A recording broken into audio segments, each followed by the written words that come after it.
Ng lechon, di ba? Yung biro-biro natin, may kain na lang ako ng lechon doon.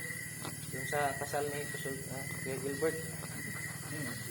Ikain mo na lang kami. Oh, di ba? Di ba nagiging biruan na yan, di ba?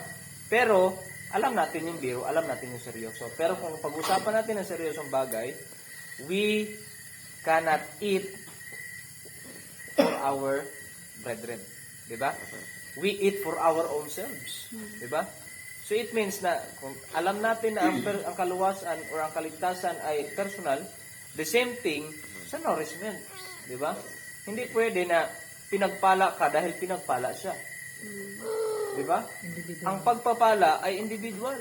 Merong pagpapala na, ibig sabihin, universal na sakop ka ng tinatawag na lugar ng pagpapala, pero meron ding blessing ang Panginoon na personal or individual. Amen? So, there is a scope of area for the blessing. No? Ang blessing, unang-una, yan po ay tinatawag na, anong tawag niyan? Territory or territorial. So, it means na, for example, itong prayer camp, we offer it to the Lord to be a blessing sa lahat ng mga magiging nandito. Diba? So, that is the territory of His blessings.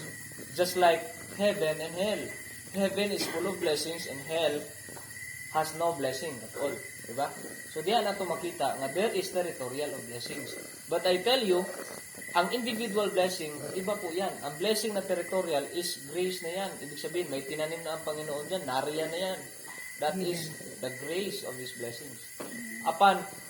Ang blessing, ang ginatawag na the blessing of fruits or the fruitful blessing, yan ay tinatawag na individual.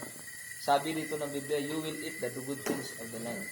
So, ayaw ko mang sabihin ito, pero once na kahit sa loob man ng simbahan or sa ibang simbahan, kung titingnan natin, once hindi ka marunong sumunod sa Panginoon, once na kahit sa pagsisimba lang, yun, malaking bagay yun na pagsisunod sa Panginoon.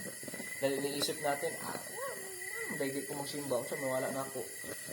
I remember, nagyabang siya nung tungkol sa dunggang dito niwa. Lola Berna, yakag ba? So, yahan ginikanan, nagasimba, iyang amahan, di masimba, kaya mag-ampo na los balay. So, ilang isunod, at ito ilang amahan, di ito ilang inahan, sayo pa kayo, di ba? Ilang siya nga una para sa first. So, what do you mean by that? So, it means na, kung alin yung susundin mo, yun yung magiging para sa'yo.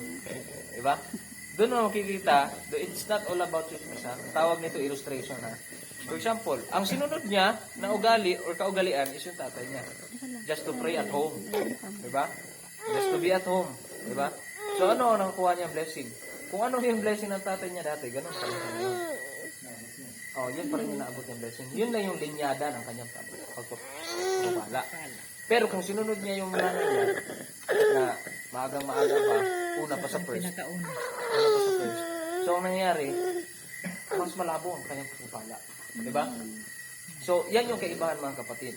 So, you will always eat the good things of the land. And I tell you, sinasabi sa Biblia, it says good things.